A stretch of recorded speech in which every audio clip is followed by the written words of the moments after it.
नमस्कार दोस्तों, स्वागत है आपका एक और नए व्लॉग में। तो पिछले वीडियो में मैंने आपको स्टॉकहोम की जो भी मशहूर जगह हैं, जो भी टूरिस्ट प्लेसेस हैं वो दिखाई, और कई सारी जगह छूट गई थी जो कि मैं आपको आज दिखाने वाली हूँ। तो जब मैं पिछली बार आई तब मुझे लगा था कि एक वीडियो में मैं आपको सारी जगह दिखाऊंगी, लेकिन फिर पता चला कि एक वीडियो में तो नहीं होगा। तो अब लग रहा है कि 5-6 वीडियो तो लगेंगे ही अगर मुझे आपको पूरा स्टॉकहोम घुमाना है। तो अब जो है, जब तक सारी जगह मैं आपको नहीं दिखा देती तब तक इस सीरीज़ के वीडियोस बनाती रहूँगी मैं। तो चलिए आज चल के देखते हैं कि कितना कुछ हम देख पाते हैं। आप मेरे पीछे ये जो बिल्डिंग देख रहे हैं, ये है नोबेल प्राइज़ म्यूजियम। स्वीडन में जो है हर साल नोबेल प्राइज़ सेरेमनी होती है, जो कि सबसे बड़ा अवार्ड फंक्शन होता है दुनिया का। और ये जो है ऐसे लोगों को दिया जाता है जिन्होंने अपनी अपनी फील्ड्स में कुछ बहुत बड़ा काम किया है, दुनिया के लिए बहुत कुछ किया हो, या कोई ऐसा अलग योगदान दिया हो, या कोई इन्वेंशन किया हो। तो नोबेल प्राइज़ सेरेमनी में तो सब नहीं जा सकते हैं, तो ये जो म्यूज़ियम है उसे बनाया गया है ताकि लोग जाके देखें और उन्हें पता चले कि ये क्या होता है। तो इसके अंदर जो है जिन जिन ने नोबेल प्राइज़ जीता है उनके बारे में बताया गया है बहुत कुछ। उन्होंने जिस चीज़ का आविष्कार किया है वो उसके बारे में बताया गया है। और भी कई सारे अंदर अलग अलग ऐसे बहुत यूनिक से इन्वेंशंस हैं और बहुत हिस्टोरिकल सी चीज़ें भी रखी गई हैं अंदर। फिर छोटी मोटी फिल्म दिखाते हैं, कभी कभी छोटे मोटे प्रोग्राम भी होते हैं। तो बहुत कुछ है इसके अंदर में। 1901 में जो है पहली बार नोबेल प्राइज़ दिया गया था, और इसे अल्फ्रेड नोबेल ने शुरू किया था। अल्फ्रेड नोबेल जो थे वो स्वीडन के थे, और वो यहाँ के बहुत बड़े बिजनेसमैन थे, इंजीनियर थे और केमिस्ट थे। और उन्होंने साइंस की दुनिया को बहुत कुछ दिया है, और उन्होंने कई सारी चीज़ों का इन्वेंशन किया है। लेकिन उनका सबसे जो मशहूर आविष्कार था वो था डायनामाइट। उन्होंने डायनामाइट का आविष्कार किया था। बाद में अल्फ्रेड नोबेल को लगा कि डायनामाइट का इन्वेंशन दुनिया के लिए बहुत घातक साबित हो सकता है, और वो नहीं चाहते थे कि उन्हें उस तरह से याद भी किया जाए। इसीलिए उन्होंने नोबेल प्राइज़ की शुरुआत की ताकि दुनिया के लिए वो कुछ अच्छा कर पाएँ, और जो भी पैसे उन्होंने कमाए थे वो सब उन्होंने नोबेल प्राइज़ के पीछे लगा दिए। ये वाली बिल्डिंग में पहले स्टॉक एक्सचेंज चलता था, बहुत पहले। उसके बाद यहाँ पे एकेडमी चलती थी एक, और उसके बाद जो है यहाँ पे जब अल्फ्रेड नोबेल की मौत हो गई तो उनकी मौत के लिए, उनकी मौत के सम्मान में जो है इसको बना दिया गया यहाँ का म्यूज़ियम, नोबेल प्राइज़ म्यूज़ियम।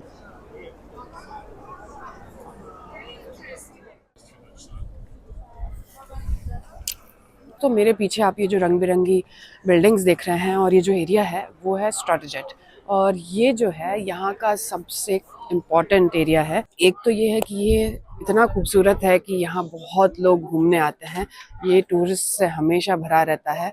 और दूसरा ये कि ये स्वीडन के लिए भी बहुत खास था, इसकी हिस्ट्री के लिए बहुत खास था। यहाँ एक बहुत बड़ी घटना घटी थी जिसका नाम है स्टॉकहोम ब्लड बाथ। तो एक बार क्या हुआ था कि डेनमार्क के एक राजा ने खुद को ज़बरदस्ती स्वीडन का राजा बना दिया था। कई लोग इसके खिलाफ थे लेकिन उन्होंने तो बना दिया, और उसके बाद 5 दिन की पार्टी भी रखी, राज तिलक भी रखा, और उस पार्टी में बहुत लोगों को बुलाया। तो यहाँ के बड़े बड़े नोबिलिटी जो थे उनको भी बुलाया, और वो लोग आए भी क्योंकि उन्हें भी पार्टी करना पसंद है, तो आ गए वो लोग। और फिर जो है इस राजा ने क्या किया कि जो जो भी लोग इनके राजा बनने के खिलाफ थे उसको यहाँ पे मार दिया, गला काट के मार दिया। और 100 लोगों को मारा। 100 लोग वो थे जो इनकी नोबिलिटी थे, इनके देश के बड़े बड़े लोग थे, पादरी थे, इन सबको यहाँ पे बस मार दिया गला काट के। और यहाँ खून की नदियाँ बह गई, इसीलिए इसे जो है स्टॉकहोम ब्लड बाथ कहते हैं। ये घटना इसलिए भी अहम है स्वीडन के लिए क्योंकि इस घटना के बाद से ही स्वीडन ने तय किया कि अब वो जो है एक स्वतंत्र देश बनने की राह पे चलेंगे। ये जो एरिया है वो हमेशा से स्टॉकहोम का सेंटर रहा है। यहाँ जैसे कि मैंने आपको बताया कि ज़रूरी से इवेंट्स होते थे और लोग इकट्ठा होते थे यहीं। जैसे पहले के समय में जब दूध जो है बेचने वाला आता था तो वो यहाँ सेंटर में बेचने के लिए खड़ा रह जाता था सुबह सुबह, और लोग उसका वहाँ पे आ जाते थे दूध लेने के लिए सब। तो इस तरह की चीज़ें होती थी यहाँ। इस एरिया में ना बहुत सारे हिस्टोरिकल और पुराने पुराने घर हैं, और बहुत बिल्डिंगें हैं, बहुत पुरानी पुरानी गलियाँ हैं। और ये सारे घर और ये गलियाँ जो है वो बहुत पुरानी है। 13वीं 14वीं शताब्दी में कुछ घर बने थे, कुछ इसके बाद भी बने थे, और सबकी कुछ ना कुछ हिस्ट्री भी है। और यहाँ पे बहुत सारे कैफ़ेज़ हैं, बहुत शॉप्स हैं, और बहुत बार्स हैं, ओल्ड स्कूल बार्स हैं पुराने टाइप के, और रेस्टोरेंट्स हैं, बहुत सारे स्वीडिश रेस्टोरेंट्स हैं। तो चलिए घूमते हैं यहाँ की गलियाँ।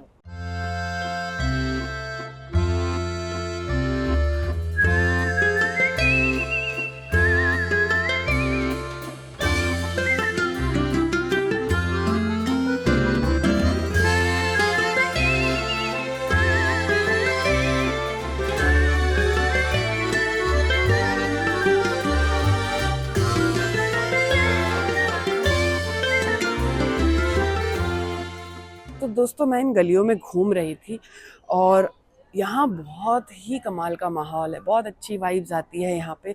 एक तो ये गलियाँ इतनी रंग बिरंगी हैं तो इसीलिए बहुत सही लगता है, और कैफ़ेज़ वगैरह से जो है इतनी बढ़िया खुशबू आती है और गाने वाने बज रहे हैं, तो इस तरह का कुछ माहौल है यहाँ का। ये जो है यहाँ पे दिन का माहौल है, और शाम का जो माहौल होता है वो एकदम अलग होता है। बहुत लाइट्स रहती है, बहुत जगमग रहता है और बहुत बढ़िया गाने बजते रहते हैं आसपास में। और शाम को जो है वो ये घूमने वाले लोग नहीं होते हैं, कम हो जाते हैं। ज़्यादा लोग जो हैं वो यहाँ खाना खाने आते हैं, यहाँ के बार्स एक्सप्लोर करने आते हैं, ऐसे ही चिल करने आते हैं। तो ये है स्टार्टर जेट, और कहा जाता है कि ये यहाँ का सबसे ज़्यादा विजिटेड एरिया है, लोग सबसे ज़्यादा यहीं आते हैं, बहुत हैपनिंग एरिया है, और सबसे ज़्यादा फोटोग्राफ्ड एरिया भी यही है, क्योंकि है ही इतना खूबसूरत, यहाँ का एक एक कोना खूबसूरत है, तो सबसे ज़्यादा इसकी फ़ोटोज़ ली जाती हैं, ऐसा कहते हैं। तो चलिए थोड़ा और घूमते हैं।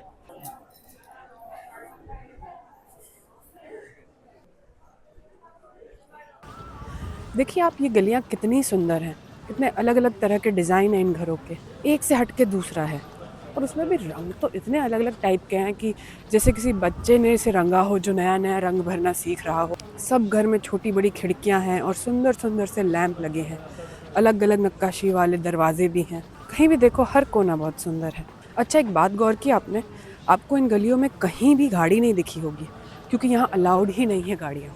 हाँ, कुछ स्पेशल टाइप की गाड़ी अलाउड है जिन्हें परमिशन होती है, लेकिन आम आदमी गाड़ी नहीं ला सकता। और ऐसे ही यहाँ के कुछ कुछ इलाकों में गाड़ियाँ बिल्कुल नहीं अलाउड होती, खास करके टूरिस्ट वाली जगहों पे। अब देखिए, ये है मार्केट वाली गलियाँ, ये भी बहुत रंगीन है, खूब चहल पहल है यहाँ।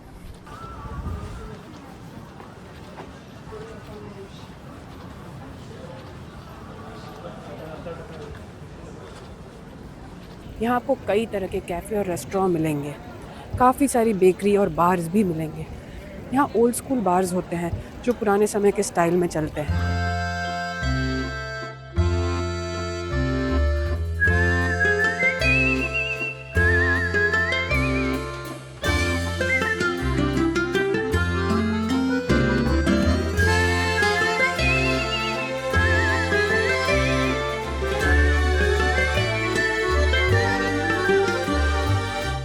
इसके अलावा यहाँ बहुत वॉफ़ल, पैनकेक और आइसक्रीम की दुकानें भी हैं, क्योंकि यहाँ आइसक्रीम लोग बहुत ज़्यादा खाते हैं। कैंडी शॉप्स भी हैं काफ़ी, और ये है लिकरिस स्टोर।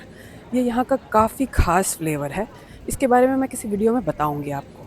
यहाँ कई सारी और दुकानें हैं, खास करके सुवेनीर शॉप्स, जहाँ टूरिस्ट के लिए ऐसा सामान मिलता है जो वो यहाँ की याद में घर ले जा सकते हैं, या अपने दोस्तों के लिए यहाँ से कुछ तोहफ़ा ले जाना हो तो वो ले जा सकते हैं।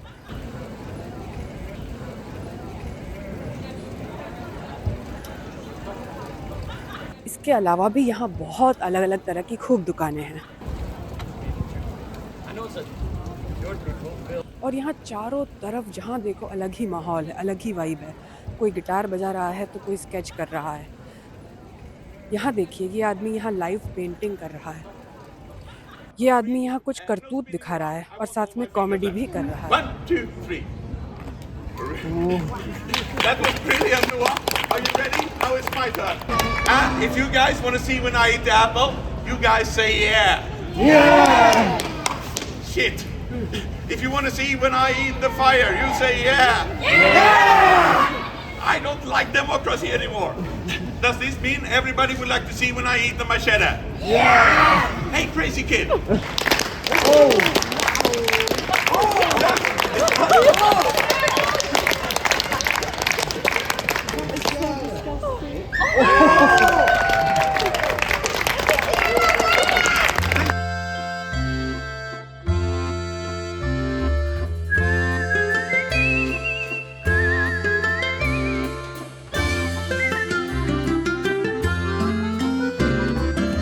तो शाम हो गई है और मुझे थोड़ी सी भूख लग रही थी, और अभी थोड़ा सा घूमना भी बाकी है, तो मैंने सोचा पहले पेट पूजा फिर काम दूजा। तो अब स्टॉकहोम में ओल्ड टाउन में घूम रहे हैं, यहाँ की पॉपुलर जगह देख रहे हैं, तो फिर खाना भी कुछ यहाँ का ट्रेडिशनल और पॉपुलर ही ट्राई करना चाहिए। तो मैं जाऊँगी एक कैफ़े में और वहाँ मैं लूँगी एक कॉफ़ी और कैनल बुलर, जो कि यहाँ की बहुत ही मशहूर चीज़ है। तो चलिए देखते हैं, क्योंकि बात ऐसी है कि स्वीडन आए और कैनल बुलर ट्राई नहीं किया तो क्या खाक स्वीडन आए। तो ये आप कहीं भी ट्राई कर सकते हैं, किसी अच्छे कॉफ़ी शॉप में या अच्छी बेकरी में जो कि गमलास्तान में हो। यहाँ आपको अच्छी बेकरीज मिल ही जाएंगी, अच्छी कॉफ़ी शॉप्स मिल ही जाएंगी, तो सब जगह अच्छा मिलेगा। मैं एस्प्रेसो हाउस में हूँ अभी। तो एस्प्रेसो हाउस जो है वो यहाँ की बहुत पॉपुलर कॉफ़ी शॉप चेन है, तो यहाँ भी अच्छा मिलता है, लेकिन आप ट्राई ज़रूर करना। तो मैं लेके आ गई हूँ कैनल बुलर और कॉफ़ी। कॉफ़ी तो नॉर्मली है, लेकिन ये कैनल बुलर है। इसे स्वीडिश में कैनल बुलर कहते हैं, अंग्रेज़ी में सिनेमन बन कहते हैं, या आप कह सकते हैं दालचीनी का बन। तो ये बहुत सिंपल होता है, 4-5 चीज़ों से मिला के ही बनता है। इसमें होता है आटा और बटर, दालचीनी और चीनी, और इसमें दालचीनी ही सबसे ख़ास चीज़ है। और बस फिर इस आटे को जो है वो गाँठ गाँठ बना के बांधते हैं, आप देखिए। और उसके बाद जो है इसे बहुत ही हाई टेम्परेचर पे थोड़ी सी देर के लिए पकाते हैं, जिससे क्या है ये बहुत लाइट होता है। ये लाइट भी है और उससे फ्लफ़ी होता है, तो आप देखिए कितना फ्लफ़ी है। और इसके ऊपर पर्ल शुगर्स डाली हुई हैं, ऐसी मोतियों जैसी शुगर होती है। तो ये यहाँ की बहुत ही पॉपुलर डिश है। तो यहाँ पे बहुत सारी चीज़ों में ये लोग सिनेमन डालते हैं। ये बहुत ही पॉपुलर फ्लेवर है, और ये जो है यहाँ पे वर्ल्ड वॉर के बाद से पॉपुलर हुआ, क्योंकि वर्ल्ड वॉर में जो है बहुत सारी चीज़ें बैन थी, जैसे कि शुगर बैन था, बटर बैन था, और स्पाइसेस भी बैन थी। तो जैसे जैसे वर्ल्ड वॉर ख़त्म हुआ और चीज़ों से बैन हटता गया, तो लोग यहाँ बेक करने लगे थे। और ऐसे ही जो है स्पाइसेस भी बहुत महंगे थे, सिनेमन बहुत महंगा था। अभी भी सिनेमन महंगा ही है, लेकिन तब तो और ही महंगा था। तो ये सिर्फ अमीर लोग खाते थे, इसलिए इसका क्रेज़ और ज़्यादा हो गया। और फिर धीरे धीरे जो है यहाँ के कल्चर का हिस्सा ही हो गया सिनेमन। और यहाँ के एक राजा थे जिन्हें सिनेमन बहुत ही पसंद था, तो उन्होंने अपनी शादी में इम्पोर्ट करवाए कहीं से सिनेमन, बहुत ज़्यादा सिनेमन कंटेनर भर के इम्पोर्ट करवाए और सबको खिलाया अपनी शादी में। तो ये भी एक वजह है। इसके अलावा एक और चीज़ है जो यहाँ बहुत पॉपुलर है। ठंडियों में यहाँ वाइन पीते हैं गरम वाली, जिसे स्वीडिश ग्लॉग कहते हैं। तो इसके अंदर जो है गरम वाइन होती है और उसमें सिनेमन डाला हुआ होता है। तो इससे पता चलता है कि सिनेमन जो है यहाँ पे एक बहुत कॉमन फ्लेवर है, क्योंकि वाइन में सिनेमन रेयर है कि कोई डालेगा, और वो उसे ज़्यादातर ठंडियों में, खास करके क्रिसमस के टाइम पे पीते हैं। तो बस यही थी सिनेमन बन की कहानी। और ये लोग इतना ज़्यादा इसे पसंद करते हैं कि लोग इसे रोज़ खा सकते हैं, खाते भी हैं कई लोग। और 4 अक्टूबर को सिनेमन डे बनाया जाता है, इतना ज़्यादा ये पॉपुलर है। और कॉफ़ी के साथ इसका कॉम्बिनेशन बहुत सही लगता है। आपको लग रहा होगा कि कॉफ़ी के साथ कैसे ये मीठा अच्छा लगेगा, पर कॉफ़ी के साथ, खास करके ब्लैक कॉफ़ी के साथ, कमाल का कॉम्बिनेशन है। तो अब मैं अपना बन एंजॉय करूँगी। What tree, amazing. और दोस्तों, एक अच्छा सिनेमन बन तब होता है, 2 चीज़ें होती है उसमें मेरे हिसाब से, कि एक तो आप गली के एक एंड पे हो और एक बेकरी हो गली के दूसरे एंड पे, लेकिन आपको उस एंड तक खुशबू आ जाएगी सिनेमन बन की। आप समझ जाओगे कि गली के एंड में जो है कोई तो बेकरी है। वो होता है अच्छा सिनेमन बन, जिसमें बढ़िया खुशबू आए। क्योंकि सिनेमन बन की यही बात है कि उसकी खुशबू बहुत कमाल की होती है। और दूसरी बात ये कि सॉफ्ट होना चाहिए, ऐसा सॉफ्ट कि मुंह में जाते से ही पिघल जाए। ये सच में खाते से ही मुंह में पिघल जाता है, जबकि आटा है, पिघल कैसे सकता है। लेकिन अगर मुंह में जाके पिघल जाए तो ये बढ़िया सिनेमन बन है। और कहीं कहीं इसमें हल्का सा कार्डमम, इलायची भी डाली हुई होती है, तो वो भी कमाल की लगती है, बहुत हल्की सी। और इसके अलावा कार्डमम बन भी मिलते हैं, जो कि पूरे के पूरे इलायची के बने हुए होते हैं। तो खाना पीना हो चुका है, और अब आज की आखिरी लोकेशन पे जाएंगे। दोस्तों, ये गली जो है वो यहाँ की सबसे पतली गली है। आप देखिए कितनी पतली है ये। कभी कोई कहे कि पतली गली से निकल जा, तो यहाँ से निकलना पड़ेगा। दोस्तों, आप देख सकते हैं कितनी पतली गली है। इतनी सी ही गली है, ये इतनी ज़्यादा पतली गली है कि इसमें से एक वक्त में एक ही इंसान चल के आ सकता है, इतनी पतली गली है। तो काफ़ी शाम हो चुकी है और मैं सोच रही हूँ कि अब घर जाऊँ और इस वीडियो को भी एंड करूँ। तो ये वीडियो आपको कैसा लगा मुझे कमेंट करके ज़रूर बताइएगा। और अगर आपने पार्ट 1 नहीं देखा तो आप वो भी देख लेना। तो यहाँ की और भी जगह बची हैं, तो वो मैं आपको आगे के वीडियोज़ में दिखाऊँगी। और अगर वीडियो अच्छा लगा है तो लाइक, शेयर, सब्सक्राइब कर देना। मिलते हैं फिर किसी और व्लॉग में, तब तक के लिए बाय बाय।